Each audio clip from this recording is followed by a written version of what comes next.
Hey, welcome everyone to the first ever HYROX Live interview. I'm here with Markus Frison, and today we're going to be talking about how to train for HYROX.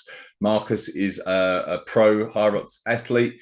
He won the VCF, the Virtual Championship of Fitness, back in 2020 when we were all locked down.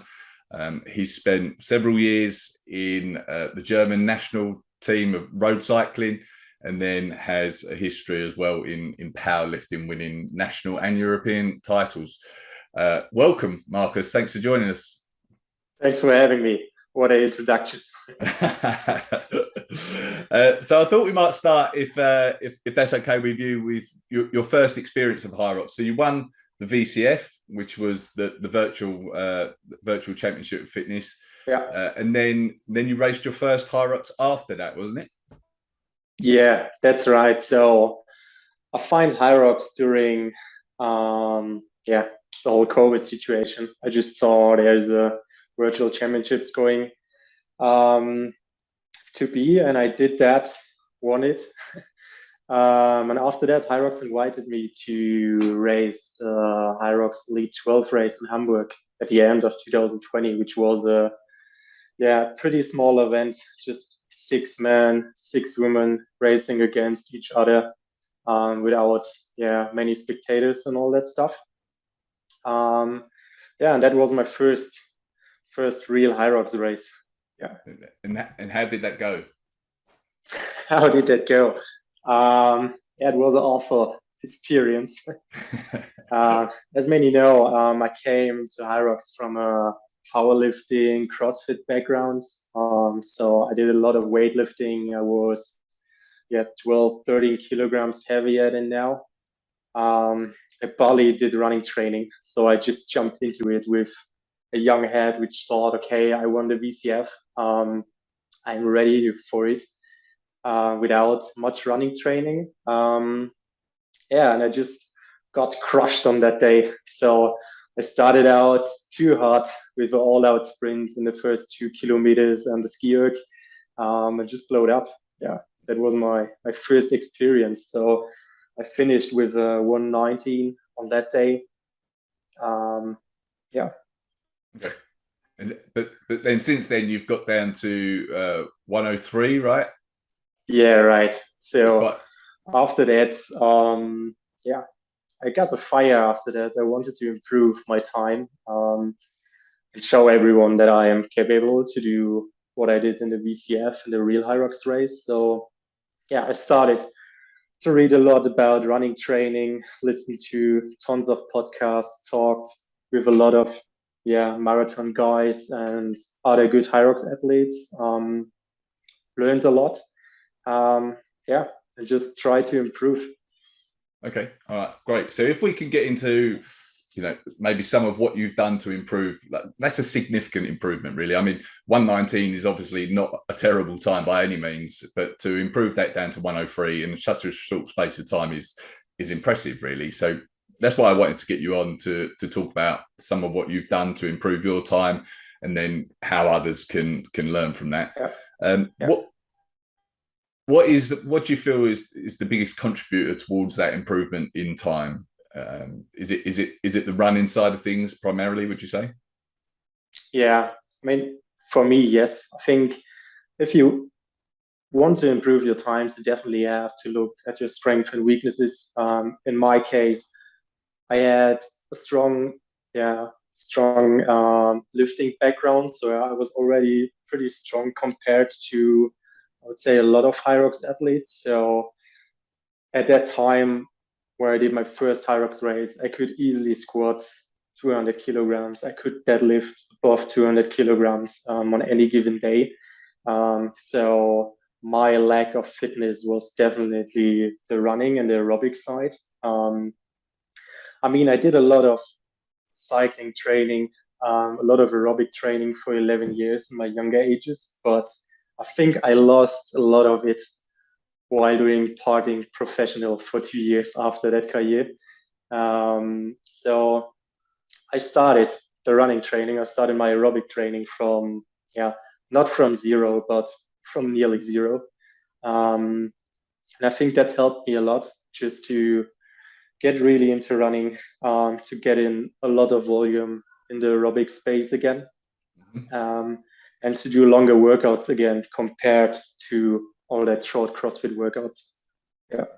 Okay. So if someone who's watching this and maybe they've come from a similar background to you, or at least haven't done a great deal of running, say they're a CrossFitter, for example, and they, maybe they're reasonably strong, but the running in HYROX is putting them off. How would you, and I know it's different for everyone, but in terms of what a running, the running portion of your training might look like across the week, what would that look like? I think it really comes down to how much running volume you can handle. As you said, everyone is different. Everyone has a different standpoint. Everyone has different time during the week to train. But I think in my eyes, definitely, I would say 60 to 70% of your training should be aerobic training or endurance training. Everything else should be just strength power, stuff like that. And when it comes down to the 60, 70%, it really matters how much running you can handle. I think there are a lot of guys which can just run 30, 40 kilometers, and their sweet spot is there. Other guys can handle 60 to 70. So I think it matters how much you can handle. Yeah. And then will you mix it up in terms of the pacing that you do? Will you do like slow, steady sessions? Will you do interval sessions, things like that? So for me, when we look at someone who's coming from CrossFit background into running without running training in the past 10, 15, 20 years, I think the most important thing is just to run. I think it doesn't matter if you run or if you run slowly or faster, if you do intervals and all that stuff. I think you will get faster in running by just start running and improve kilometers or the mileage over the weeks. That's what basically I did over the last 18 months. So I just increased my running volume, and I barely did interval sessions and all that stuff.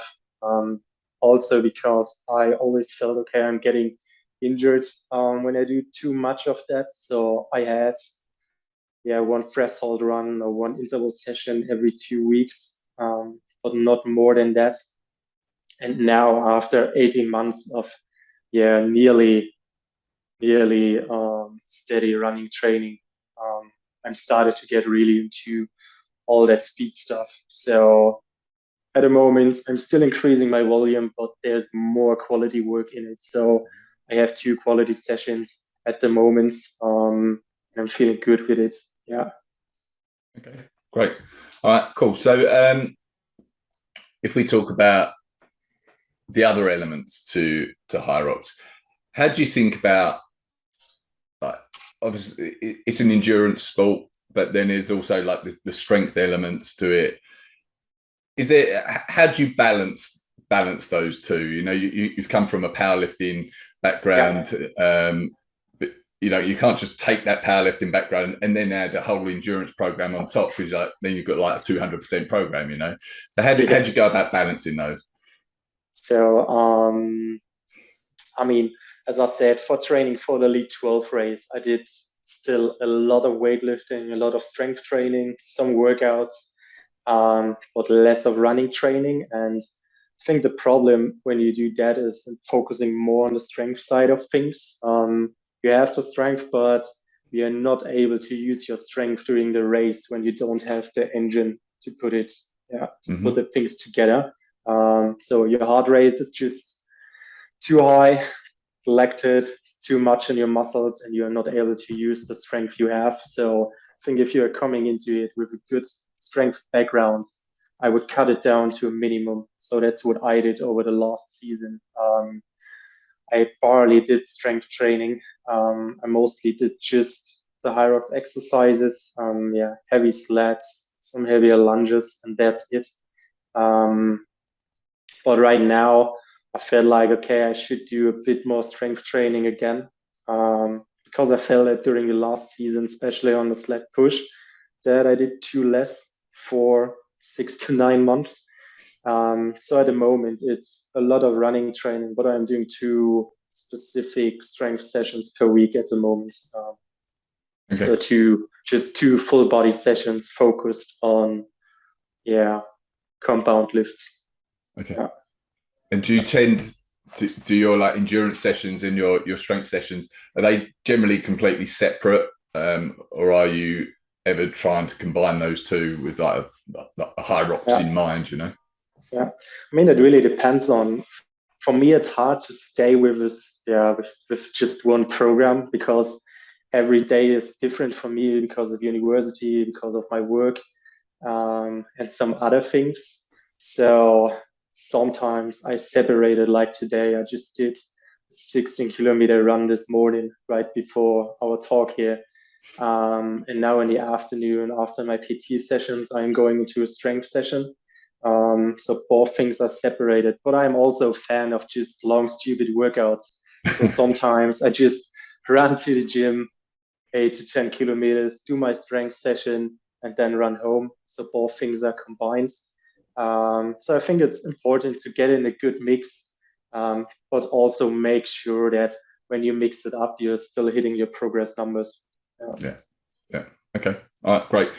So I've seen talk on your social media, your Instagram channel about, like, you've given some great tips on like the specific exercises, so sled pulls. You know, it's not just about the technique. You might use things like deficit deadlifts and things like that. So I was thinking maybe we could get into each of the exercises, and then just really talk about some of the things that you think are useful to do cool. when training for those.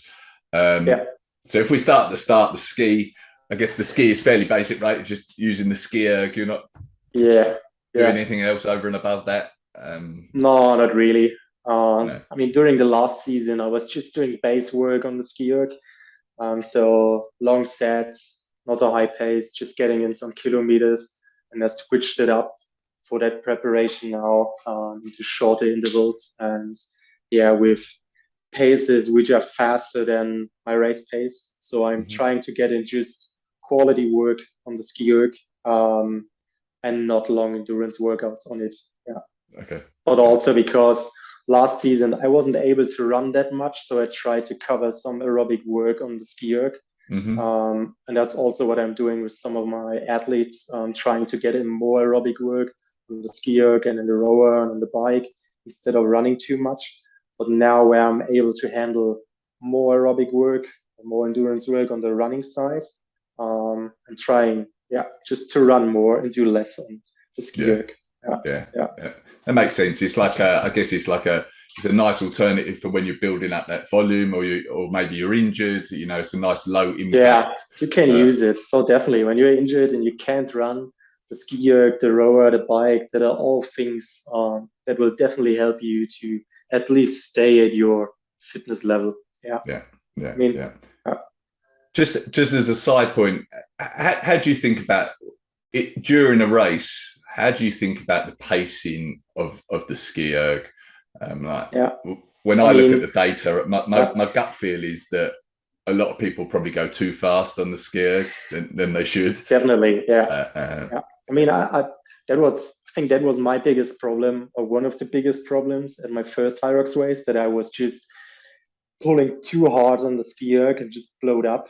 On all the races afterwards, I just chilled on the ski erg. My heart rate was sub 165, which is 10 beats below my threshold heart rate. So I just go easy on that station, because you have to think about it. If you really hammer on that station, you make probably up 20 to 30 seconds on the whole station, but you will probably lose the 20 or 30 seconds on the run afterwards again, or in the rock zone. So just go relax and try to hold your heart rate down, because you still have to run 60 more minutes. Yeah, sure. Okay. So then sled push. I think the sled push, it's a good mix of just brutal strength and muscle endurance.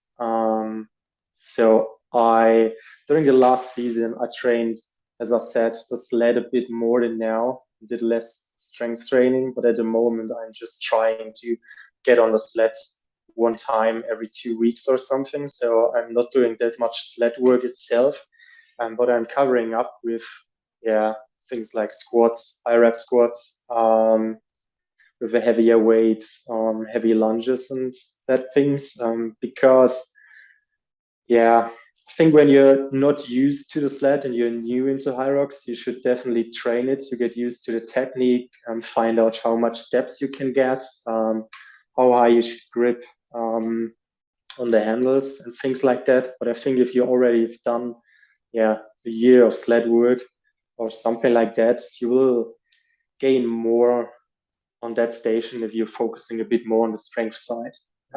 With barbell or stuff like that instead of sled work itself.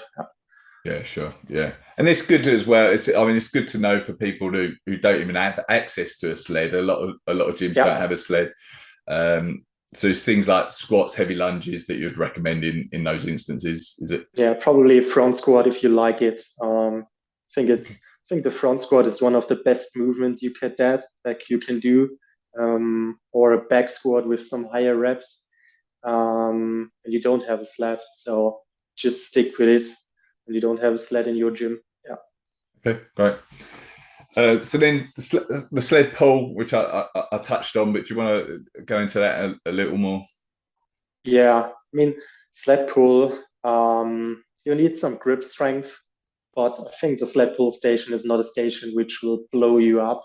You just need a good technique and some basic good strength. So what I like to do with my training and also with my athletes training is to get in some deficit deadlifts to train that long forwardly pull, heavy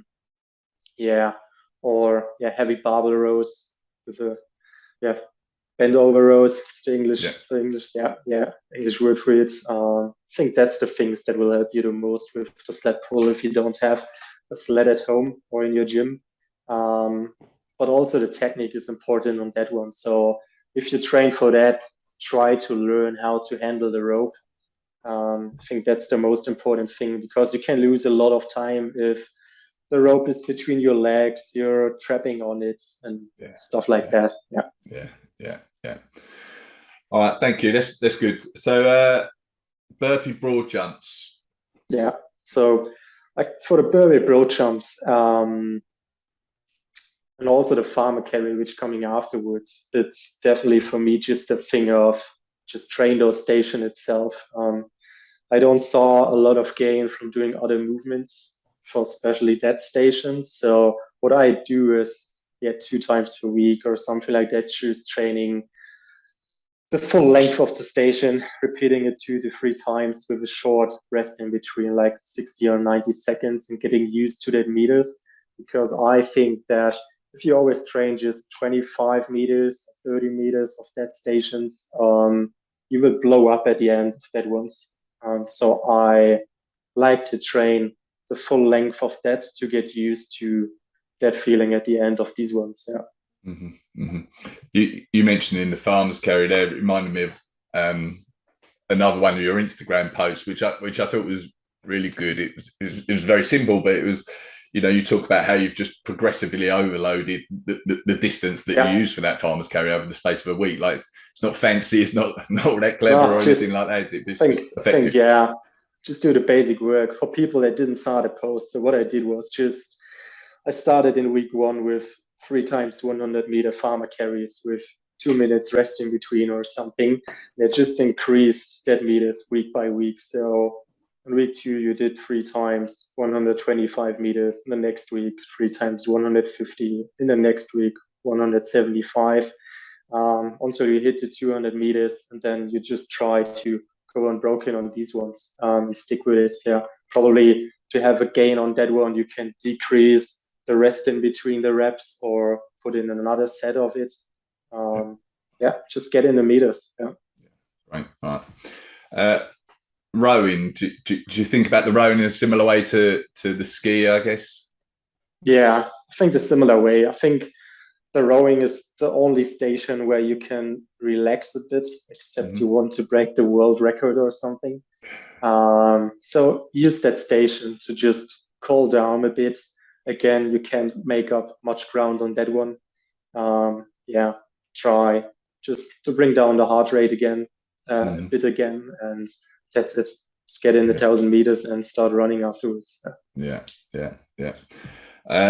And then the last two, we've got the lunges, then the wall balls. Yeah, I think lunges, it's for me the same thing with like the burpees and the farmer carry. So I saw the most improvements while just covering the whole 100 meters in training, probably for 2 or 3 sets.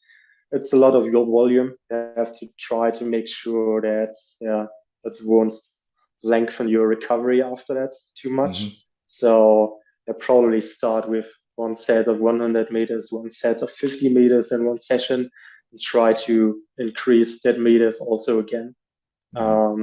But yeah, I also feel like you should get used to, especially the meters from 75 to 100 meters at the end, because I think a lot of people are blowing up there because they are not used to it and losing a lot of time at the end of this station. And yeah, it will just, everything what's coming afterwards, make everything afterwards just even worse. Yeah. I think that's a good point. I remember from my first event, I remember just like having the bag on your shoulders and like the strain on your arms and everything. Yeah. It was just made everything so much more painful because you're not used to just that length of time, you know. Like the legs are obviously burning, but everything was burning, you know. Yeah, the shoulders, the arms, back. Get used to it. Yeah. And then the wall balls. Yeah, I mean, wall balls is, I think, just a thing of good technique and put the head down and go. I think if you want to improve that one, in my eyes, it doesn't make sense to do or try to do sets of 100. I think here you should work more on shoulder endurance when it comes to that station, because I think the shoulders are the muscle group which blows up before your legs, and you have to rest because of your shoulders and your arms and not because of your legs. So try to get better at these ones, especially with things like overhead holds or something like that with a heavy barbell. Things like that work, at least for me. Yeah. Push pressing, things like that, would you do? Yeah, probably you could do that. But I like to do the holds overhead, sometimes between some sets of wall balls and repeating that for a few times. That's what I'm doing. Yeah. All right, great. All right, thanks for that. So in terms of leading up to an event, in the few weeks prior to an event, do you taper? What do you taper? How much do you taper? Over what sort of length of time? Yeah, I think it really depends on how much races you plan to do, and if you have prioritized races or not. So what I'm trying to do this season is just to get in 1 or 2 races at the single pro division. And try to break the sub 60 there this season. So that's definitely my goal. So I try to peak for that ones. Just to give you an example, what I'm doing now is I just did the base building up until now at the end of last week. And from now on, I have 9 weeks now until the race in Amsterdam where I'm going to race. So I'm still increasing my volume, especially at the running side. But I'm trying to get in more longer workouts from now, especially at threshold heart rate, because I think that's the most important thing for your HYROX race. You have to be comfortable at a threshold heart rate, and you should be comfortable to deal with the upcoming lactate in your body. Just on that point, for someone that doesn't really understand what that is, or understand how to find out their own heart rate, what should they do?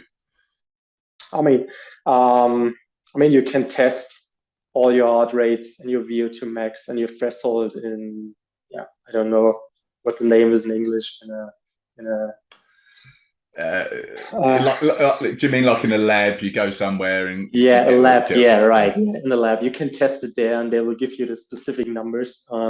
If you don't have that, you could probably just try to find a heart rate or a pace which you can hold for around 60 minutes while running. And that will be your threshold heart rate. And that should be the heart rate you should try to get comfortable with, because that's the heart rate you should try to hold on race day.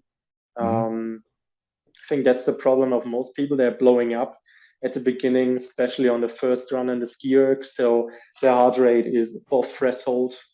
They build too much lactate in their muscles, and they can't recover from it. So then your heart rate, the time is just going down.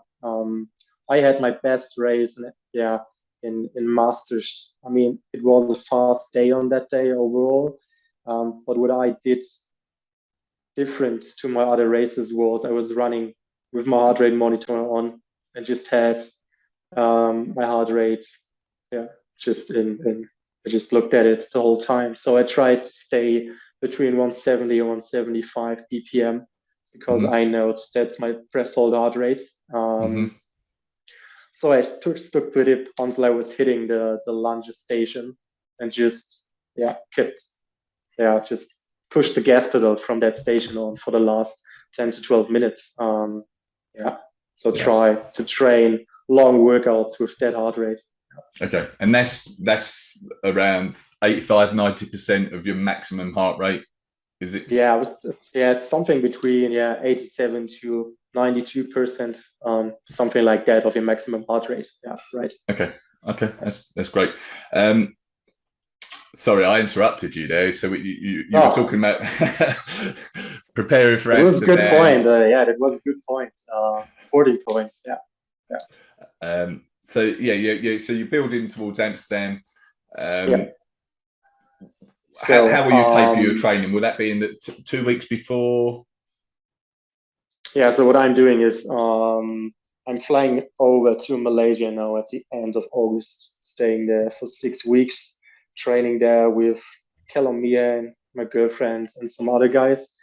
Callum was the guy who was won the doubles race in London with Mhm. Christopher Lex. Right. So he's Yeah. a Spartan racer. So I think I can improve my times a lot while running with guys which are running faster than me. Yeah. So that's helpful for me. So I'm trying to focus on running training, increasing the running volume over the weeks, getting some quality sessions, and doing one or two longer HYROX sessions per week with just HYROX stations. Um, what I want to do different to my last prep is to stay with my strength training. So I will don't kick that one out. I will stay with my 2 sessions per week, and I will do that until around 10 days before race day. So 10 to 12 days before race day, I will do a last hard, maybe a sim or something, and then taper for the last day. So I will cut down the volume for the last 10 days, just relax, probably get in some short intervals, and that's it. Yeah, yeah. Okay. But I don't like to stop training completely. So I think I will train until when the race is on Saturday, I will train easy until Wednesday, until Tuesday, rest Wednesday, Thursday, and do an easy session on Friday just to get the body moving again and sweat for 15 to 20 minutes. And then race on Saturday. Yes. Okay. All right, great. And so you mentioned Amsterdam. Are you planning other races? Yeah, so we are going to do a long trail run. So, do you mean in Malaysia or do you mean No, HYROX? no. I mean other high rocks is. Other HYROX races? Okay. So I will race. I'm not sure about it. So I will definitely race Frankfurt doubles in December again, um, with my partner Clemens from last year. Um, nothing else is planned afterwards. So probably Bilbao in February, because the weather is good in February. All there, so we'll fly over into the sun. Yeah, but nothing else is planned. So I really try to get in a good time in Amsterdam and then just hopefully train for Worlds. Yeah. But we will see. I think, yeah, we saw it last year. You definitely need, I think, a sub 60 time, probably a sub 59 time to go into the Elite 15 race at Worlds. The guys are getting faster and faster. We don't know which new guys are coming into HYROX this year. Yeah, I think it's going to be a sick season. It's going to be exciting. yeah, it's going to be fast, I think. Do you think there's a limit to the number of events that someone should be thinking about competing in a season? I mean, there's so many. I think there's going to be 40 this season. I'm in the UK, obviously. I think there's going to be 5 events in the UK alone, and it's tempting to try and do them all, but at the same time, that's a lot, right? I mean, I think it's pretty hard to do too much. I mean, I did. What did I do? I did 2 races behind, after each other. So I raced Maastricht, and then I raced Karlsruhe the week after, and I was still tired on the Karlsruhe race. I always need until Wednesday or Thursday to train, to get back to training after a hard race. I think what could work would be just to do a doubles race on a Saturday and race the HYROX singles race the week after, because the double is not that taxing on your body. But I think it doesn't make sense to race too much races, because you always have to rest before a race. You have to rest after a race. You're going to peak for every race. And if you're honest to yourself, you're not going to train 5 days hard and then jump into a race because you want to hit the fast time. And while resting, you're losing important days of training. And you're not getting better at racing by just racing. You have to train your weaknesses. You have to get some good weeks of ramped up training in every aspect and all aspects. So I think you could probably do one focused race every 6 weeks or something. But I think you shouldn't race more than that. Yeah. Okay. All right. Great. When is your next race? My next race is going to be at Birmingham on October the 15th, the week before Amsterdam, actually. Nice. Yeah. So, what's your goal for that one? My goal, quicker than last time.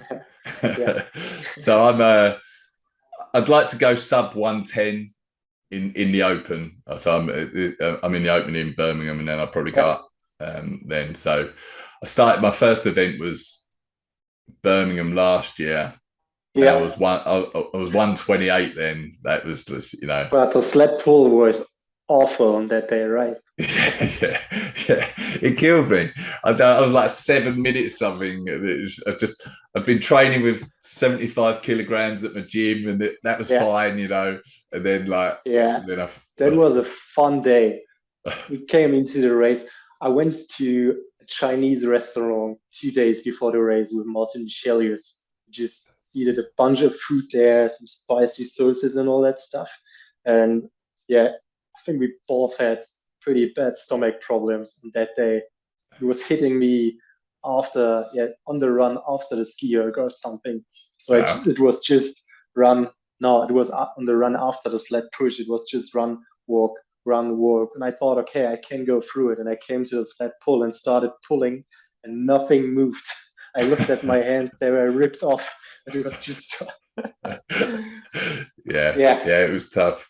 I know someone that like Dina Hogan actually had to there was a problem with her sled on the sled. Like 10 minutes or something. Yeah. So it's a funny old day. All right. So you offer. You work with people on a one-to-one basis, right? You offer training programs yourself. Do you want to talk about those some more? I'm offering training programs in different directions. So, I mean, if you guys know it, I was managing a gym before I started to do that online coaching. So I managed a gym for 3.5 years.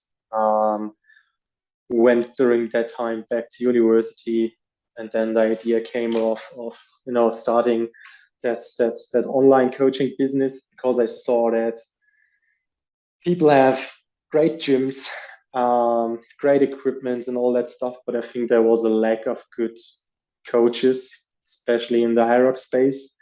And I thought, okay, let's help people just with that, so that people don't make the same mistakes I did while training for my first HYROX. And that people don't lose time, because I think the baddest thing for me was after my first race that I just know, okay, I just did 6 months of bullshit training and wasted time. So I hope that I can just, make sure people are not going into that situation and they're being ready for their first race. Mm-hmm. So where should they go if they're interested in that? So everyone can just hit me a DM via Instagram, but all informations about the coaching itself are in my Instagram bio. There's the link to my website. It's in German and English, so if you're not used to English, you can read it in German. And everything is described there, so you can sign up via website or you can sign up via DM. You see the prices and the whole process of the online coaching on the website. Yeah. Okay, perfect. Sounds good. So I'll put the links in the description and wherever I show this. Yeah, appreciate it. Yeah. So thanks for talking to us. Anything else to add? Anything else you want to plug or anything like that? No. Thanks for having me. Guys, smash that like button. Help that awesome guy here to grow that YouTube channel. You're doing awesome work. I think what you're doing helps a lot of people. To get ready for HYROX and everything that comes with it. So just keep on going with that great work. Thank you. I appreciate it. All right. Thanks for watching, everyone, and I will talk to you again soon. Take care. Yeah.